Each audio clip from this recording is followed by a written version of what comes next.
ഞാൻ എൻ്റെ വീട്ടിലേക്ക് 30 പേർ മാർച്ച് ചെയ്തു കഴിഞ്ഞ ദിവസം. എൻ്റെ വീട്ടിലേക്ക്, എൻ്റെ പറവൂരിലെ വീട്ടിലേക്ക് 30 പേർ, 15 പേർ പാർട്ടിക്കാർ, 15 പേർ ക്രിമിനലുകൾ.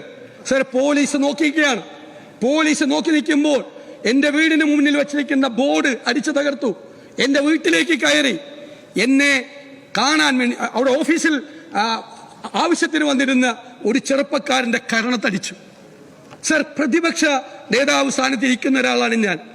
സാർ, അങ്ങേക്ക് പകരം അങ്ങയുടെ കസേരയിൽ ഒരു കോൺഗ്രസ് മുഖ്യമന്ത്രിയാണ് ഇരുന്നതെങ്കിൽ പ്രതിപക്ഷ നേതാവിന്റെ വീട്ടിലേക്ക് കടന്നു ചെന്ന അതിന് പോലീസ് നോക്കി നിൽക്കുമ്പോൾ ആ പോലീസ് ഉദ്യോഗസ്ഥന്മാർക്കെതിരെ നടപടിയെടുക്കുമോ?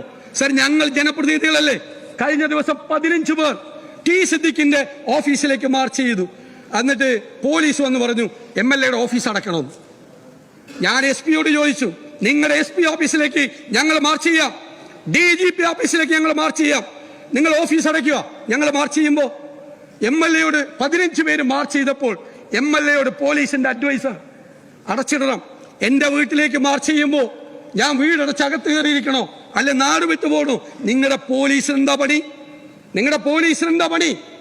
നിങ്ങളുടെ പോലീസാണ് ഈ വൃത്തികേടുകൾക്ക് മുഴുവൻ കൂട്ടു നിൽക്കുന്നത്. അവർക്ക് പേടിയാണ്.